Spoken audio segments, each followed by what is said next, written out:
정운찬 이사장님께서 나오셔서 인사 말씀해 주시겠습니다. 큰 박수가 부탁드립니다. 네, 안녕하십니까. 정운찬입니다. 여러분 만나서 반갑습니다. 그리고 날도 춥고 경기도 안 좋고 그런데 이렇게 많이 와주셔서 대단히 감사합니다. 아마 김민준 교수가 유명하신 분이라 한번 말씀 좀 들어보자 하고 많이 오신 게 아닌가 생각이 듭니다. 제가 오늘 택시 타고 오는데 택시 기사가 한 중간쯤 왔는데 혹시 정운찬 총리하고 얼굴이 비슷하다는 말 안 들으셨어요?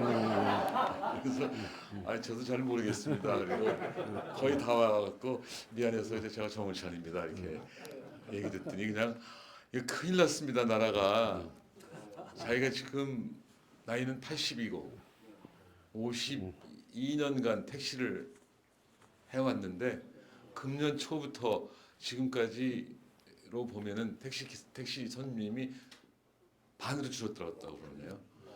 작년만 해도 택시 요금도 올라가고 승객도 줄어들지 않고 그래서 괜찮았나 보다 했는데 정말로 힘듭니다. 그러면서 굉장히 유식하대요. 1997년인가 98년 그분 말씀입니다. 98년인가 잘 모르긴 하지만 무슨 IMF 외환위기 맞은 적이 있는데 그때도 어려웠고 또 이른바 글로벌 금융위기라고 2008년에 맞을 때도 어려웠고 코로나 때도 아주 어려웠는데 지금은 그때보다 더 어렵습니다. 그래서 저 일이 보시고 싶었는데 그분이 또 생계를 생각하셔야 될 것 같아서 여기 초대는 못했습니다. 우리 오늘 모시는 김민준 교수는 저하고 같이 공부했습니다만 학력으로는 대한민국의 최고일 거예요. 서울대학교 상과대학 입학하신 다음에 좀 재미가 상과대에서 잘 못 가르치니까 미국으로 가셔서 미국의 그 아이비리그 중에 하나인 다트머스라고 아시죠? 다트머스라고 하는 그 학교에서 학부 공부를 하시고 그다음에 하버드 대학 가서 또 경제학 박사를 하시고 오셔서 서울대학에서 아주 유능한 교수셨습니다만 그 사회활동도 많이 하셔서 그 한국금융학회장, 한국경제학회장도 하시고 또 중요한 걸로 한국은행 금융통화 운영위원도 하시고 그 밖에도 많이 있어서 다 소개는 못하겠습니다만 이따가 말씀 듣고 또 토론을 하시는 과정에서 더 김 박사에 대한 이해가 더 많아지지 않을까 생각을 합니다만 근데 그 택시 기사가 저보고 이거 어떻게 하면 좋죠? 그래서 제가 동반성장하면 됩니다. 그럼 동반성장은 뭐 있는 사람 거 뺏어서 없는 사람한테 주는 거 아니에요? 그래서 그게 아닙니다. 저 동반성장은 경제 전체의 파이는 크게 하되 분배 룰을 조금 바꾸자는 것에 불과합니다. 다 이런 말을 다 잘 알아들으시대요. 예를 들자면 한국의 GDP가 지금 100이고 그 100이 저 잘 사는 사람하고 못 사는 사람 간에 50대 50으로 분배됐다고 칩시다. 동반성장이 추구하는 것은 GDP 100을 예를 들자면 110으로 늘리되 그 늘어난 다음에 분배는 종전처럼 하면은 55대 55 돼야 되겠죠. 근데 뭐 부자들은 밥 먹을 거가 있으면 물론이려니와 여유가 있음에 반해서 가난한 사람들은 여유도 없지만 밥 먹을 것조차도 없는 사람이라 55대 55로 나누지 말고 56대 54, 뭐 57대 53 이렇게 하면 부자나 가난한 사람이 더 많이 얻게 되는데 단지 증분을 나누는 과정에서 부자들이 조금 불만이 있을지는 모른다. 이게 바로 동반성장이다. 그리고 또 한마디 더 하고 싶어서 이거는 빈부간의 동반성장을 주로 논하는 것이 아니라 대기업과 중소기업 간의 동반성장을 논하는 것이고 그 응용이 뭐 빈부간은 물론이려니와 지역 간, 세대 간, 남녀 간, 남북한 간, 국가 간 동반성장 등 다 응용할 수 있다. 뭐 그런 기회가 왔는데 좀 팔아야 되잖아요. 세일스를 좀 했습니다만 오늘 김 교수님의 말씀을 좀 들으시고 한국 경제에 대한 이해도 넓히실 뿐만 아니라 또 앞으로 한국이 어떻게 해야 되는지 저 각자가 생각도 하시고 김 교수 말씀도 들었으면 좋겠습니다. 근데 한 가지 제가 괜히 걱정이 돼서 하는 말씀인데 많은 사람들이 저보고 금년 물가 어떻게 돼요? 이자율은 올라가고요, 내려가고요, 뭐 이런 거 물어보는데 사실은 경제학은 그 경제학이라 경제 예측은 틀리기 위해서 한다고 할 정도로 단기에서 무슨 경제 변수가 얼마큼 될지는 잘 모르는 것이 일반적인데 오늘 김 교수님 논문 읽어봤더니 역시 그 아주 구조적인 전반적인 이런 말씀을 많이 하신 겁니다. 그러니까 혹시 여러분이 금년도 이자율이 3.5에서 4.5로 올라가요, 2.5로 내려가요 이런 거는 안 물어보셔도 좋을 것 같은 생각이 듭니다. 맞죠? 네, 그럼 김 교수 환영합시다.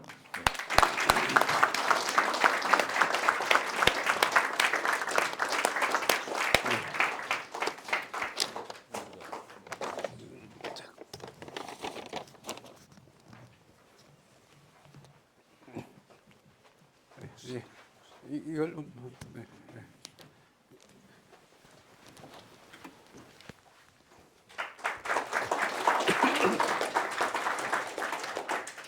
예, 소개받은 서울대학의 김인준입니다. 지금 명예 교수로 있습니다. 이 정우찬 총장님께서 과찬의 말씀을 하셨는데요. 요새는 그냥 즐겁게 아침 9시에 오피스에 가서 5시까지 놀다가 집으로 가고 있습니다. 제가 최근에 이영섭 교수하고 같이 우리 이번 경제 위기 다르다는 주제로 책을 하나 썼습니다. 마이크로 하는 게 낫겠네. 이거 뽑아서 쓰면 되지 않아요? 근데 제한이 있을 겁니다. 예.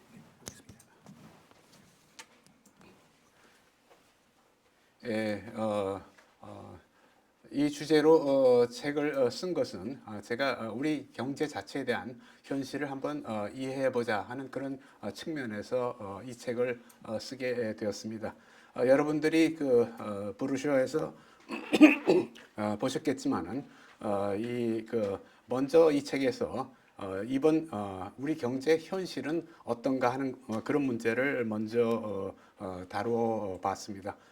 먼저 우리 경제의 가장 현실적인 문제로 경제가 취약하고 지금 부채가 과잉 상태에 있다는 것을 살펴봤습니다. 다음으로 저성장과 경제 활력 저하 문제, 그 다음에 양극화와 사회 갈등 심화 문제에 대해서 생각을 해보았습니다. 다음에 주요 경제 현안으로 각각 경제 정책에 있어서의 이슈와 문제점에 대한 것을 금융 정책, 재정 정책, 대외 경제 정책, 산업 정책을 중심으로 해서 살펴봤습니다. 그리고 세 번째 파트로는 우리가 이와 같은 위기를 갖다가 극복하기 위해서 향후 발전 방향을 어떻게 잡아야 되는가 하는 그런 문제를 생각해 보았습니다. 이 연초부터 이 딱딱한 주제로 여러분들을 모시게 돼서 대단히 죄송스러우신데요. 뭐 들으시다 피곤하시면 말씀해 주십시오. 제가 5분만 해도 끝낼 수 있고요. 1시간도 끌 수가 있습니다. 그리고 뭐 필요하시면은 그때 질문해 주셔도 감사하겠습니다. 먼저 우리 경제 현안에 들어가기 전에 지난 50년간 세계 경제하고 우리 경제가 어떤 변천을 겪게 되었는가 하는 문제를 잠깐 살펴보도록 하겠습니다. 여러분들이 여기 계신 분들은 기도 평균 연령이 제 느낌에는 한 50대는 되신 것 같습니다. 예. 지금 우리 사회를 보게 되면은 저희처럼 후진국에서 태어난 세대, 저희가 이제 뭐 40년대, 50년대 초반에 태어난 분들은 후진국에서 태어난 분들입니다. 그 다음에 60년대 중반쯤 태어난 분들은 중진국에서 태어난 분들이고요. 그 다음에 2000년대 들어서서 태어난 분들은 선진국에서 태어난 분들입니다. 그래서 지금 우리 경제에는 저희 같은 후진국에서 태어난 분, 그 다음에 중진국에서 태어난 분, 그 다음에 선진국에서 태어난 분들이 다 함께 있어서 이 각 세대 간에 있어서의 소통과 그 다음에 서로의 그 협력이 무엇보다 중요하지 않나 하는 그런 생각도 하게 됩니다. 먼저 1970년대를 보게 되면은 두 차례에 걸친 5.1 파동을 겪게 됩니다. 여러분 뭐 1차 5.1 파동이 1973년에 일어나고 2차 5.1 파동이 1979년에 일어났습니다. 이러한 문제를 얘기 시작하면 이 주제 하나로도 1시간이 걸리는데요. 그냥 1차, 2차 5.1 파동이 70년대에 일어났고 5.1 파동이 일어나면서 이것은 공급 측면의 하나의 쇼크거든요. 그래서 처음으로 그때 소위 말하는 스태그플레이션이라는 얘기가 나오게 되었습니다. 물가는 오르고 경기가 침체되는 그러한 현상을 갖다가 70년대에 우리가 겪었습니다.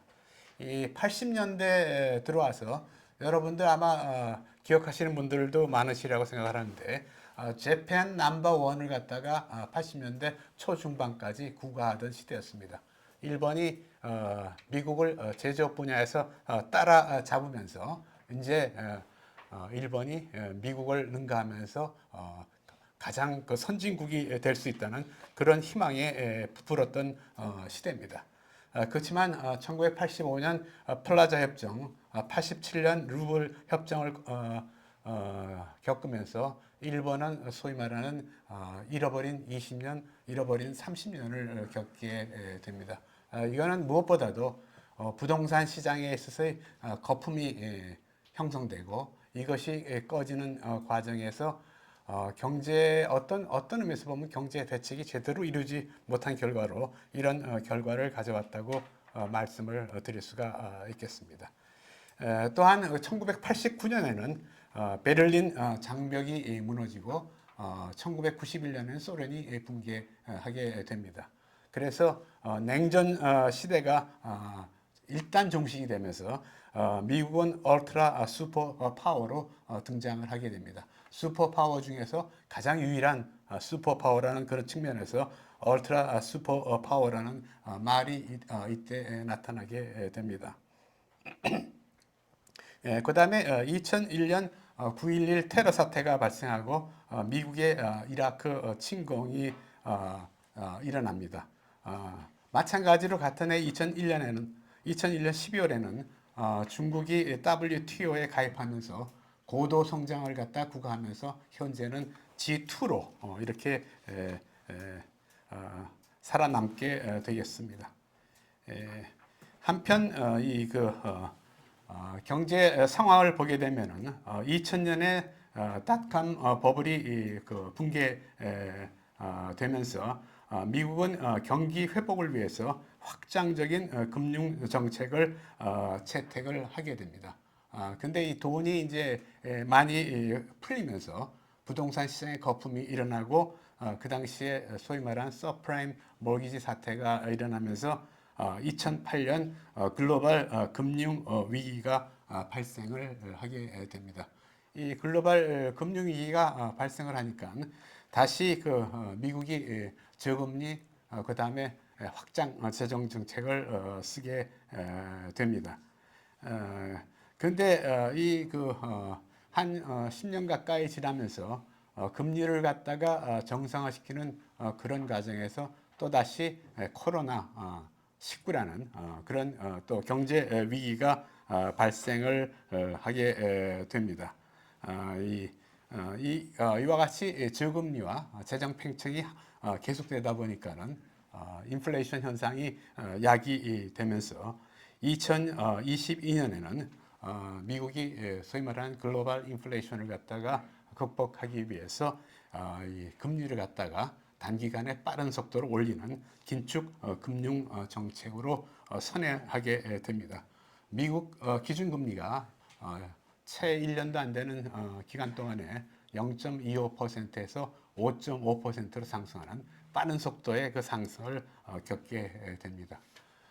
지난 50년 동안 우리 경제 현황을 보게 되면은 우리가 1960년대 고도 성장 이후에 1979년, 80년 최초로 마이너스 경제 성장을 겪게 됩니다. 그 당시 2차 5.18 파동하고 또 박정희 대통령 사망 후 정치적인 격변을 겪으면서 처음으로 마이너스 성장을 갖다가 하게 됩니다. 20년 만에 고도 성장한 후에 20년 만에 첫 경제 위기를 겪게 되는 셈입니다. 또한 20년이 지나서 1998년 우리는 IMF 경제 위기를 겪게 됩니다. 사실 IMF는 억울한데요. 이 위기를 갖다가 원인을 갖다 IMF에 돌리는 것 같아서 IMF 쪽에서는 좀 억울한 생각도 들 겁니다. 그렇지만 우리가 보통 그냥 IMF 경제위기라고 이렇게 얘기를 하고 있습니다. 그 당시를 보면은 한보, 기아 등 대기업이 도산하면서 산업위기가 발생했고 이것이 금융위기로 번지고 다시 외환위기로 발전하면서 우리가 마이너스 그 당시 아마 6.8%까지 내려갔던 것으로 기억하는데 이런 경제 위기를 겪게 됩니다. 그리고 그 후에는 글로벌 금융위기, 그 다음에 2019년 코로나 19 위기를 갖다 우리도 함께 겪고 있습니다. 우리는 일본이 1980년대 재팬 넘버 원이라고 구가하던 것을 목격하던 그런 세대입니다. 일본과 우리를 비교해 보면 일본은 인구가 1억 3천만 명으로 자체 내에 충분한 소비 시장을 갖고 있고요. 어떤 의미에서 보면은 정치는 안정되어 있고 안보 위험도 상대적으로 없는 여러 가지 측면에서 우리보다는 경제 외적인 요인이 보다 유리한 그런 국가라고 이렇게 말씀을 드릴 수가 있겠습니다. 소련 붕괴 후에 미국이 그 울트라 슈퍼 파워로 등장하면서 자본주의와 자유민주주의 시대가 도래했다고 후쿠야마는 역사의 종언이라는 이런 아티클을 쓰게 됩니다. 그렇지만 역사의 종언은 이루어지지 않았고 그에 보게 되면은 소련 그다음에 중국이 일종의 전체주의 국가로 등장을 하면서 세계는 다시 한번 그 양분되는 그런 입장을 보여주고 있고 중국이 G2로 등장하면서 세계 경제에서 미국과 중국 간의 패권 전쟁이 지금도 지속이 되고 있다고 이렇게 말씀을 드릴 수가 있겠습니다. 이게 그냥 간단한 지난 한 50년의 역사 발전을 갖다가 살펴봤습니다. 여기에 대해서 코멘트 같은 것이 있으시면 말씀해 주셔도 좋고요. 그럼 다음으로 우리 경제 현안으로 들어가 보도록 하겠습니다. 먼저 지금 우리 경제 문제를 볼 때 첫 번째 문제는 이 부채 자체가 큰 폭으로 누적된 과잉 부채와 경제의 어떤 취약성이 심화되고 있다는 이런 말씀을 드릴 수가 있겠습니다. 이와 같이 그 과잉 부채하고 경제의 취약성이 악화된 것은 무엇보다도 부동산 시장의 거품과 그다음에 여기에 그 붕괴가 그 원인이라고 이렇게 말씀드릴 수가 있겠습니다. 또 다른 이슈의 하나는 우리가 코로나19 사태를 갖다가 겪으면서 코로나19를 겪으면서 기본적으로 이 자영업자들 중소기업을 경영하는 분들의 입지가 어려워지면서 우리의 경제의 그 취약성이 조금 더 늘어난 그런 결과를 가져왔다고 말씀드릴 수가 있겠습니다.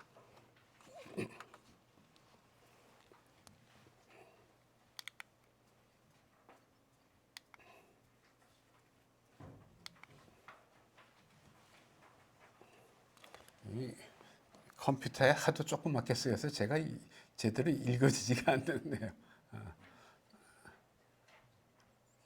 이 금융 심화도 하고 그 다음에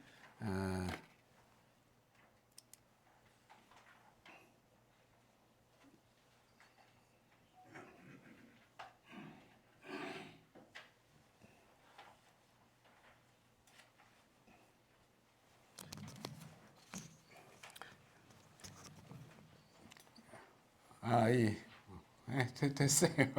예, 우리 경제가 취약하다는 건 이 돌발 사태가 발생하면은 위기 상태로 증폭이 될 수 있다는 그런 얘기가 되겠습니다. 우리가 여러분들이 아시는 것처럼 이 저금리 상태가 상당 기간 지속이 되었습니다. 우선 그 저금리 상태가 지속이 된 그 원인은 미국 경제가 2000년 닷컴 버블 붕괴 후에 경기 회복을 위해서 금리를 낮추는 저금리 정책을 쓰게 되었고 그 결과 부동산 시장에 그 거품이 발생했습니다. 미국도. 여러분들이 기억하는 그 2008년 글로벌 금융 위기는 소위 말해서 서프라임 모기지 론, 서프라임 그 대출, 서프라임 주택 담보 대출이 그 부실해지면서 발생을 했는데요. 이것도 바로 그 부동산 시장에 있어서의 거품이 형성됐다. 이것이 붕괴되는 과정에서 나타났다고 이렇게 말씀을 드릴 수가 있겠습니다. 근데 문제는 금리를 낮춰서 돈을 풀다가 이런 그 서프라임 주택담보대출 부실이 발생했는데 경기가 후퇴되니까 다시 경기를 활성화시키기 위해서 미국 정부는 계속해서 저금리를 유지하는 그런 정책을 쓸 수밖에 없었다는데 문제가 있습니다. 그래서 저금리 상황이 계속이 됐고요. 그러다가 한 10년 지나니까 그러면 금리를 갖다 이제 그 정상화 시켜야 되겠다 하는 그런 시점에서 다시 그 코로나 사태가 발생하면서 미국은 다시 그 저금리 정책을 쓰게 됩니다. 이러한 지속되는 저금리 정책 속에서 자산 시장에 거품이 일어나고 그리고 이것이 인플레를 갖다가 초래하면서 결국 미국은 금리를 갖다 단기간에 0.25에서 5.5%를 올리는 이런 금리 인상 정책을 쓰게 됩니다. 근데 우리가 금리를 낮추고 이럴 때는 기본적으로 경기를 갖다 활성화시키기 위해서 금리를 낮춥니다. 근데 이 돈을 풀면은 경제 미래에 대한 불확실성이 클 때는 이것이 이 경기를 활성화시키기보다는 오히려 자본시장으로 흘러들어가는 그런 경향들이 있습니다.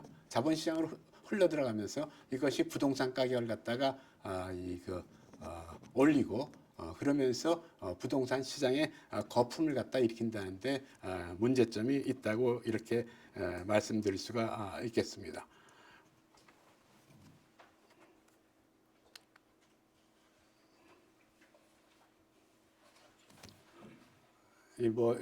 금융 심화도나 민간 신용 갭 같은 건 그냥 넘어가도록 하겠습니다. 이렇게 저금리 정책을 쓰다 보니까 그다음에 부동산 시장에 있어서의 거품이 일어나다 보니까는 가계 부채가 늘어나고 기업 부채도 빠른 속도로 늘어나게 되었습니다. 가계 부채가 늘어난 가장 큰 원인은 부동산 시장에 있어서의 가격이 상승하면서 늘어나다 보니까는 부동산 담보 대출이 늘어나게 됐습니다. 그래서 이런 가계 대출 폭등의 가장 주요 원인은 결국은 부동산 가격 상승에 따른 부동산 담보 대출이 늘어나면서 이 가계 부채가 큰 폭으로 늘어났다는 그런 말씀을 드릴 수가 있겠습니다. 그리고 아까 말씀드린 코로나19 사태를 겪으면서 이 자영업자, 그다음에 중소기업인들의 대출이 늘어난 것도 그 원인 중에 하나라고 이렇게 말씀드릴 수가 있겠습니다. 그다음에 이제 기업 부채도 빠른 속도로 늘어나는데요. 금리가 낮다 보니까 사실은 어떤 의미에서는 구조조정이 필요한 그런 기업들도 계속 대출을 받아서 연명을 할 수가 있었다는 측면이 하나 있고, 또 기업들도 부동산 관련 대출을 갖다가 늘리면서 기업의 부채도 빠른 속도로 늘어나고 있습니다. 2022년 9월 현재 부동산 관련된 그 대출 규모를 보게 되면은 이거 그냥 여러분 그냥 듣고 그냥 한 귀로 흘리셔도 됩니다. 가계가 1297.6조, 이거 2022년 9월 현재입니다. 조금 지난 데이터 같지만 저희 입장에서는 공신력이 있는 데이터를 쓸 수밖에 없기 때문에 한국은행이 그 금융안정 보고서에서 발표한 최신 데이터를 이용한 것입니다. 기업금융이 1074.4조, 그 다음에 금융 투자 상품이 324조, 뭐 이래 갖고서 총액이 2696조에 이르게 됩니다. 우리나라 GDP가 2000조를 좀 넘습니다. 그렇다 그러면은 이 부동산 관련 대출이 우리의 GDP를 갖다가 큰 폭으로 상회한다고 이렇게 말씀드릴 수가 있겠습니다. 제가 왜 이 지금 부동산 시장이 그동안 거품이 일어났다 이렇게 말씀을 드리냐 하면, 뭐 이 아파트 사거나 그래 보신 분들은 아마 아파트 가격이 급등한 것을 보고 이 말에 아마 동의하실 수 있으리라고 생각을 하는데요.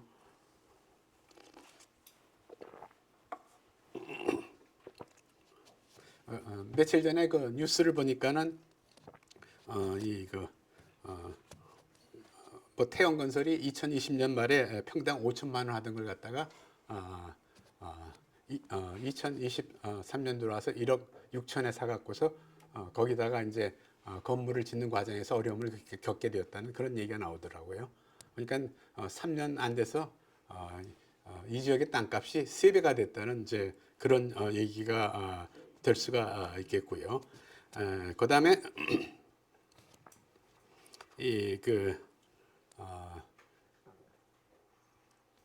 그건 뭐 조금 나중에 얘기를 하도록 하겠습니다. 프리마 호텔 그쪽도 평당 3억에 그 구입을 해서 이걸 짓겠다고 이렇게 얘기를 하고 있거든요. 근데 이게 이렇게 이와 같이 이 토지 가격이 이렇게 높아서는 이거는 사실은 우리가 상당히 감당하기 힘든 그런 수준이라고 이렇게 말씀드릴 수가 있겠고, 단기간에 이렇게 토지 가격이 올랐다는 것은 부동산 시장의 거품을 갖다가 아주 대표적으로 보여주는 그런 수치라고 이렇게 말씀드릴 수가 있겠습니다. 이렇게 부동산 시장의 거품이 늘어나면서 결국은 부동산 관련 기업과 가계 대출 부실 확대로 금융에 있어서의 시스템의 취약성이 노출을 하게 됩니다. 이 경우에 이제 부동산 시장 거품이 이제 붕괴하게 되면은 결국 부동산 관련 대출, 프로젝트 파이낸싱 대출하고 프로젝트 파이낸싱 유동화 증권 부실 가능성이 커지면서 여러 가지 그 문제를 키우게 됩니다. 또 하나 이거 부동산 시장의 거품이라고 이렇게 말씀드릴 수 있는 것은 기본적으로 이 부동산 시장 규모하고 우리의 그 소득 규모가 서로 어떤 의미에서 보면 양립할 수 있는 그런 수준이 되어야 된다고 이렇게 저는 그냥 개인적으로 생각을 합니다. 대개 우리가 소득에서 주거비로 쓰는 비용이 대개 소득의 한 25 내지 30%를 쓴다고 이렇게 하고 있습니다. 그러면은 주거비의 소득의 25 내지 30%를 쓸 수 있는 아파트 가격 정도가 유지가 돼야 된다고 이렇게 생각을 하는데, 그동안 그 아파트 가격 오른 것을 보게 되면은 과연 이 수준이 유지가 될 수 있는가 하는 이런 의문을 갖게 됩니다. 얼마 전에 보니까 부동산 아파트 매매 평균 가격이 12억 9천이라고 이렇게 나왔습니다. 12억 9천이면 결국 한 13억 정도인데, 여기에 따른 기회비용을 이자를 5% 친다 그러면은 6,500만 원이 되고요, 1년에. 그 다음에 4%라고 하면은 5,200만 원 정도 됩니다. 그 얘기는 결국 주거비로 400 내지 월 400 내지 500을 쓴다는 얘기가 되는데, 이걸 갖다 우리 이 중산층들이, 서울에 있는 중산층들이 과연 감당할 수 있는 그런 수치인가, 그런 생각을 갖다가 개인적으로는 해보았습니다. 그리고 이와 같은 과도한 가계와 기업 대출 증가로 인해서 금융 시스템의 취약성과 불안정이 확대가 되었고요. 지금 최근에 이 부동산 시장에 이 거품이 거치면서 이 금융 시스템의 불안정이 우려가 됩니다. 뭐 저는 정부가 잘 이 고비를 넘기리라고 생각을 하는데요. 지금 이 부동산 관련 대책을 얼마나 우리가 정말 정교하게 세우느냐에 따라서 우리 경제의 앞날이 달려 있다는 그런 말씀도 드릴 수가 있겠습니다. 어떻게 제 말씀이 좀 빠른가요? 어떤가요? 괜찮습니까? 네.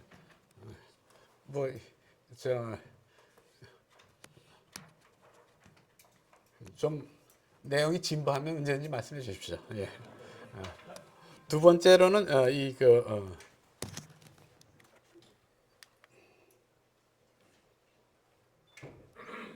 그다음에 여기 비은행 금융 중개하고 금융권 간 상호 거래. 여러분들 보게 되면 최근에 일어나는 부동산 관련 문제를 보게 되면은 주로 프로젝트 파이낸싱 관련해서 브릿지 론이나 PF 대출이 이루어진 것을 보게 되면은 초기 단계에 이것을 감당하는 것이 저축은행, 그다음에 여신 전문사, 그다음에 증권사. 그러니까 은행이 아닌 비은행권이 이런 문제를 담당하고 있습니다. 그래서 이 비은행 금융 중개가 빠른 속도로 늘어나고 그리고 이들의 부실이 우려가 된다는 것도 우리가 조금 신경이 쓰이는 그런 측면이라고 이렇게 말씀드릴 수가 있겠습니다.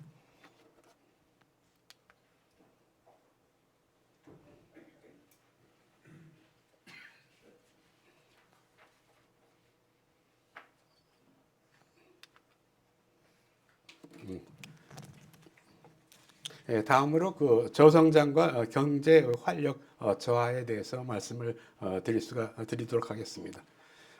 이 경제 성장을 갖다 결정하는 요인을 보게 되면 사실은 경제에 투입되는 생산 요소의 크기하고 그 다음에 생산성에 달려 있다고 이렇게 말씀드릴 수가 있겠습니다. 그렇다면은 경제 성장 결정 요인은 자본과 노동의 투입량, 그 다음에 생산성에 달려 있다고 이렇게 말씀드릴 수가 있겠습니다.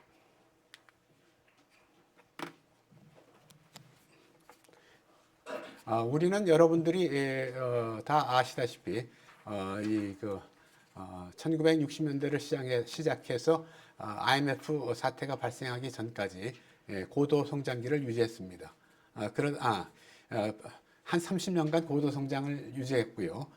그 다음에는 안정 성장기로 들어가서 경제 성장률 5 내지 6% 선을 갖다 유지를 하다가 우리가 IMF 경제 위기를 맞게 됩니다. 이 고도 성장기를 한 30년간 유지를 했고 안정 성장기 5, 6%를 유지할 수 있었던 이유 중에 하나는 사실은 이 중국의 부상도 우리 경제가 안정 성장기를 갖다가 한 10여 년간 구가할 수 있었던 하나의 원인이라고 이렇게 생각이 됩니다. 그렇지만 이제는 우리 경제는 이미 선진 경제에 진입을 하고 있고요. 선진 경제에서 진입한 과정에서 우리 경제는 더 이상 이제 추격자가 아니고 선도자로서 고도 성장의 한계가 있는 것이 사실입니다. 한번 데이터를 한번 볼까요?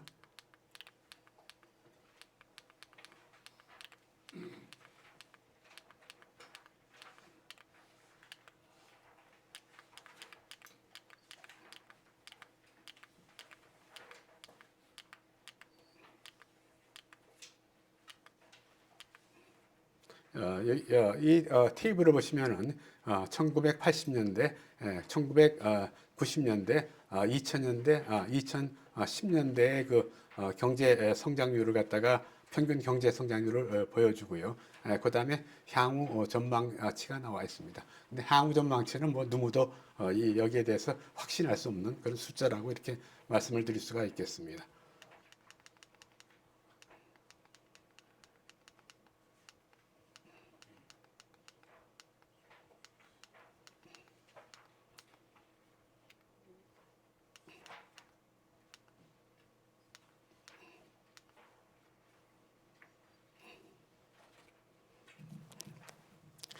그런데 지금 현 시점에서 경제 성장에 대한 노동 투입의 기여도가 줄어들고 있습니다. 여러분 뭐 잘 들어보셨겠지만은 저출산 고령화가 우리 경제의 가장 큰 이슈로 등장하고 있습니다. 저출산 고령화에 따른 생산 가능 인구가 앞으로 감소가 예상이 되고 그 결과 이 경제 성장에 대한 노동의 투입의 기여도가 앞으로는 상당히 줄어들 것이 예상이 되고 있습니다. 자본 투입의 기여도도 감소하고 있습니다.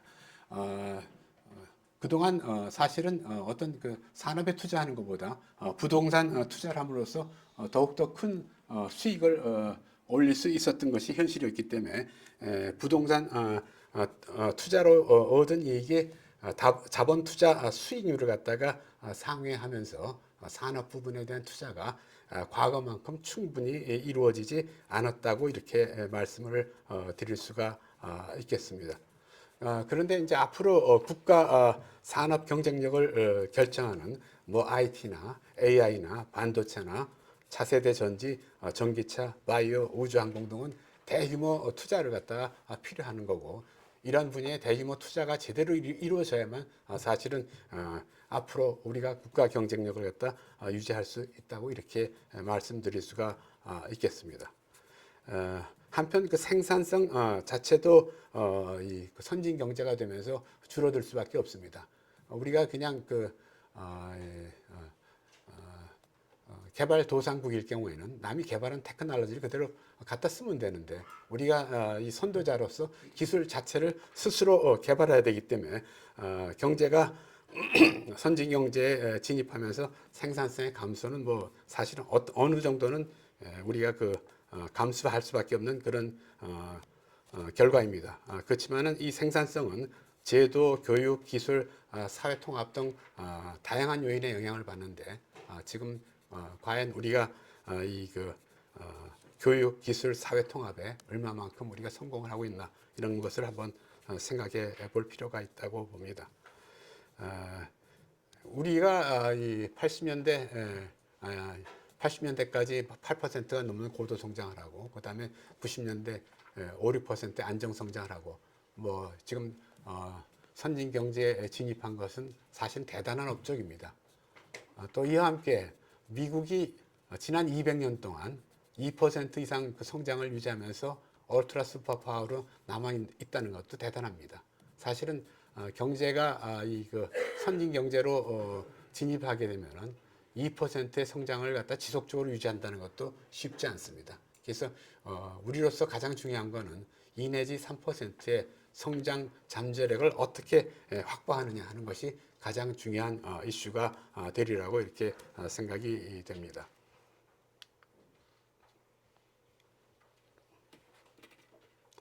다음으로 양극화 문제에 대해서 한번 생각을 해보도록 하겠습니다. 이 재미있는 게 이 부동산 시장 거품과 붕괴는 이거는 경제의 그 양극화도 심화시킨다는데 그 문제의 그 심각성이 있다고 이렇게 말씀드릴 수가 있겠습니다. 지난 5년 동안 자산과 소득 분배가 악화되면서 양극화 현상이 과거보다는 훨씬 더 심화되었다는 이런 말씀을 드릴 수가 있겠습니다.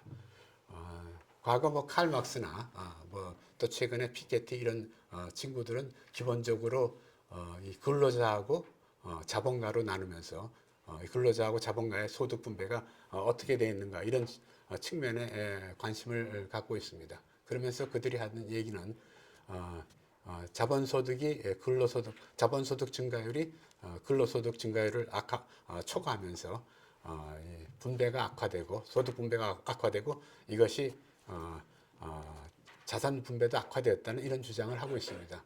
그러나 이런 주장은 우리 현실에는 더 이상 맞지 않는다고 이렇게 말씀드릴 수가 있겠습니다.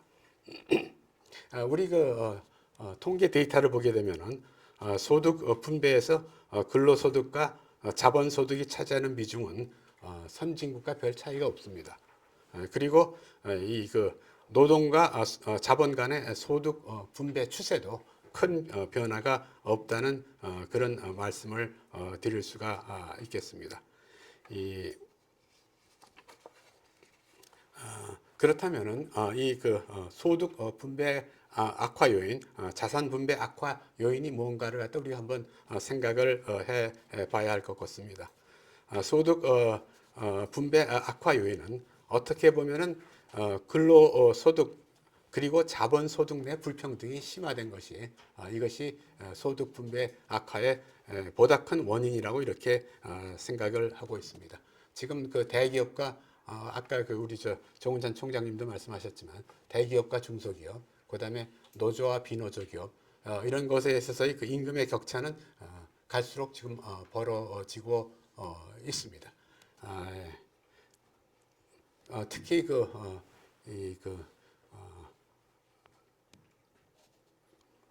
공기업이나 금융기업이나 대기업에 있어서의 임금 수준은 상당히 높고요. 중소기업의 임금 수준은 여기에 비해서는 상당히 낮습니다.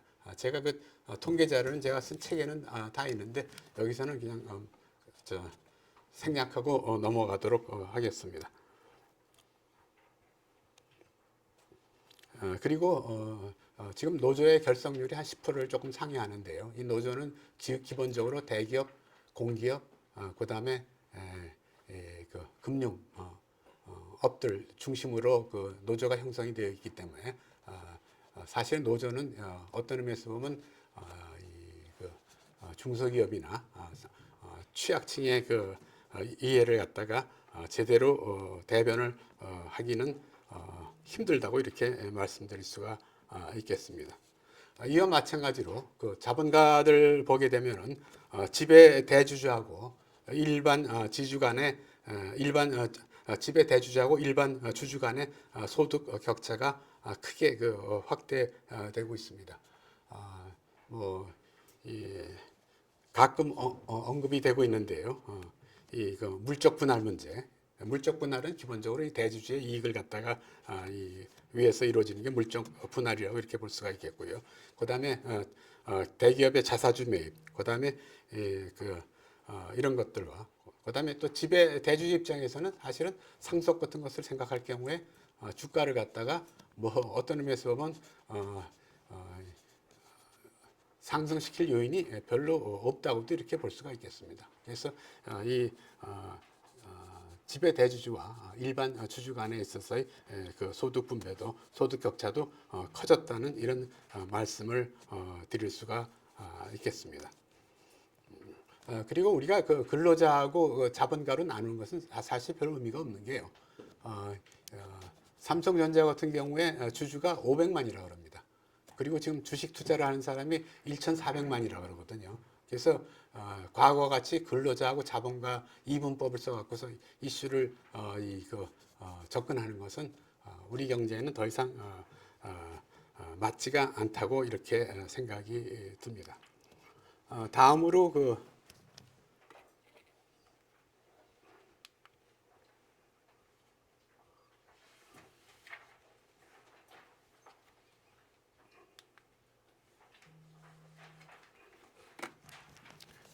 자산 분배 악화 요인을 갖다가 살펴보면은 자산 분배가 악화된 가장 큰 요인은 저는 이 부동산 시장의 거품 그리고 이 붕괴가 자산 분배 악화의 가장 큰 원인이라고 이렇게 보고 있습니다.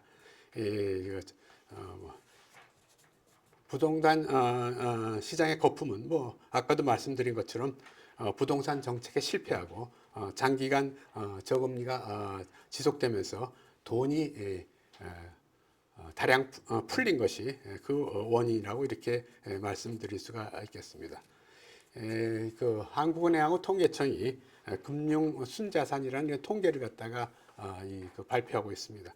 금융 순자산 이 통계를 보면은 금융 순자산 GDP 대비, 그러니까 GDP에 비해서 금융 순자산이 얼마가 있나, 금융 순자산 GDP 대비 금융 순자산 비율을 보게 되면은 2017년에는 이것이 7.8이었는데 2021년은 이것이 9.6으로 급격히 상승을 합니다. 국민 순자산이라는 게 기본적으로 자산이거든요. 그러면은 결국은 자산을 갖고 있는 사람. 근데 이 순자산은 둘로 나눠져 있습니다. 하나는 금융자산하고 또 하나는 비금융자산으로 이렇게 나눠 있는데, 금융자산은 경제 전체로 봐서는, 국내 금융자산은 경제 전체로 봐서는 0입니다. 왜냐하면 돈을 빌려준 사람이 있으면 돈을 꾼 사람도 있잖아요. 두 개를 더하면 0이 되죠. 그래서 이 금융 자산에 대한 금융 순자산 수치는 대외 부분에 있어서의 그 흑자 규모로 나타납니다. 그러니까 경상수지가 예를 들어 100억 불 흑자였다면 국민 순자산이 100억 불 늘어나는 그런 것이 되겠습니다. 나머지는 결국 비금융자산, 비금융자산의 그 대부분을 차지하는 것이 토지하고 그다음에 건설자산입니다. 건설자산은 아파트나 뭐 공장이나 이런 게 되겠고요. 토지자산은 뭐 그냥 비생산 요소인 토지가 되겠습니다. 이 얘기는 무슨 얘기냐면은 그만큼 이 부동산을 갖다 소유하고 있었던 사람들의 자산이 7.8에서 9.6으로, 그러니까 1.8배, GDP의 1.8배만큼 늘어났다는 이제 그런 얘기가 되겠고, 이것을 갖다 소유하지 못한 사람들은 그 혜택을 볼 수 없었다는 그런 말씀을 드릴 수가 있겠습니다. 그래서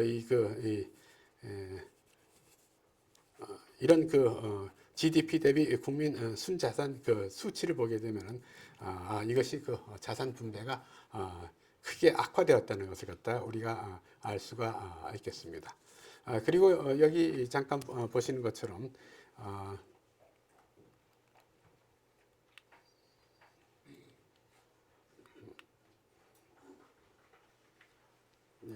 빨간 게 나타납니까? 이거 좀 도와주실래요?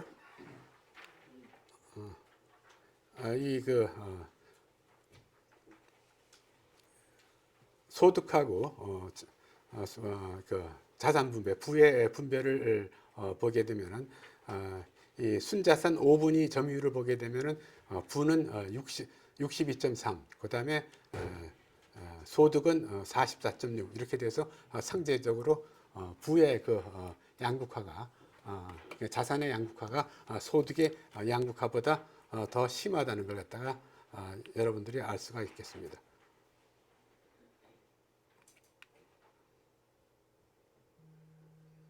예, 다시 켜주세요. 불. 예.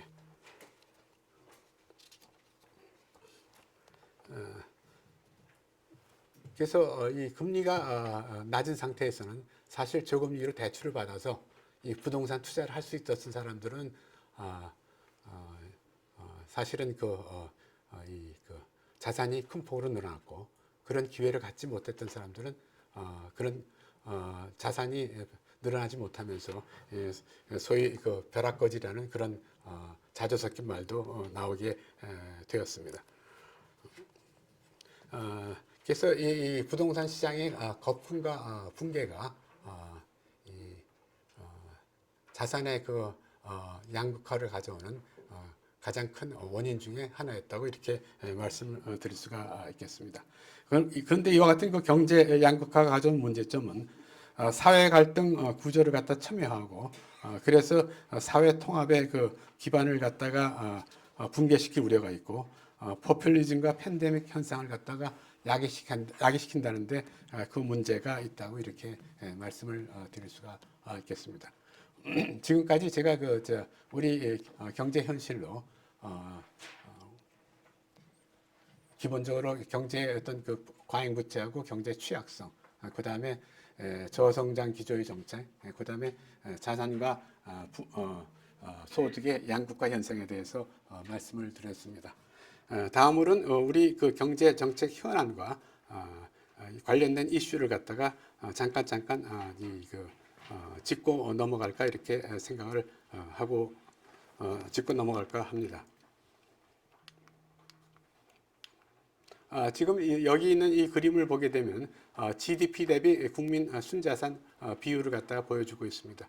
2008년서부터 2017년까지는 그 변화가 거의 없었는데요. 2017년서부터 국민 순자산의 대 GDP 비율이 급격히 늘어난 걸 알 수가 있겠고요.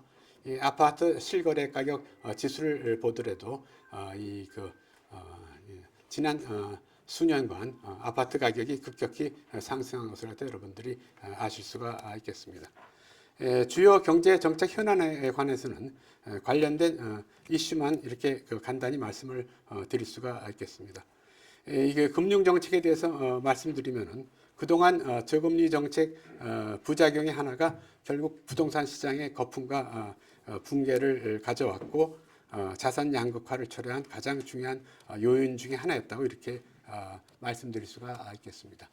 그러면은 지금 결국 이 경기가 후퇴하고 미국이 금리를 낮추면서 우리 금리 수준도 뭐 과거와 같은 저금리 수준으로 돌아갈 수 있지 않나 하는 생각을 하는 분들이 많이 있는 것 같습니다. 그렇지만 이 기준금리라는 건 기본적으로 결정할 때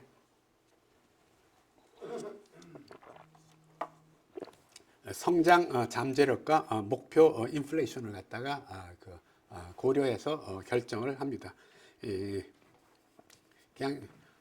제가 그냥 제 생각을 말씀드리면 이 기준금리는 앞으로도 2 내지 3.5% 수준에서 결정되는 것이 아마 노멀하지 않나 이렇게 봅니다. 저희처럼 후진국에서 태어난 사람들은 한때 80년대 미국 같은 경우에는 기준금리가 20%를 초과한 적도 있었습니다. 그래서 이 저금리 현상이라는 게 이게 어떻게 보면은 큰 흐름으로 봐서는 사실은 이게 비정상이고요. 저희가 잠재 성장률하고 그다음에 목표 인플레이션을 갖다 한 2% 정도 잡았을 때 기본적으로 기준금리는 한 2 내지 3.5% 수준에서 결정이 되지 않나 이렇게 보고 있습니다. 그리고 이 환율의 안정 이런 측면에서 볼 때 우리 그 금리 수준이 미국 금리 수준과 동떨어져서 결정되는 데는 문제가 있다고 생각이 듭니다. 지금 미국과 우리의 금리 격차가 한 2% 정도 수준을 유지하고 있는데 아마 이게 거래 비용 같은 걸 계산하더라도 1.5% 이상 커지게 되면 여러 가지 부작용을 보일 수 있다고 생각을 합니다. 다음으로 재정 정책에 대해서 간단히 말씀드리겠습니다.